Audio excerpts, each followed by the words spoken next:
ঐতিহাসিক নিদর্শন সন্ধানী রে, নিদর্শন সন্ধানী। দেখতে আইসো আলী শাহপুরের মসজিদ খানি। এই মসজিদ নির্মিত হয় মুসলিম শাসনকালে।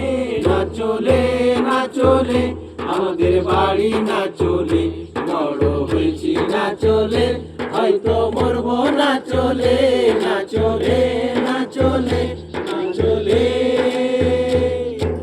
না চলে মানে ইলা মিত্র তেভাগা সংগ্রাম রে, তেভাগা সংগ্রাম। ইতিহাসে লিখলেন যিনি না চলির নাম। না চল মানে ইলা মিত্র তেভাগা সংগ্রাম রে, তেভাগা সংগ্রাম। ইতিহাসে লিখলেন যিনি না চলের নাম। তার স্মৃতিতে সংগ্রহশালা গড়েছি তুলে। না চলে না চলে আমাদের বাড়ি, না চলে বড় হয়েছি, না চলে হয়তো মরবো, না চলে না চলে না চলে না চলে।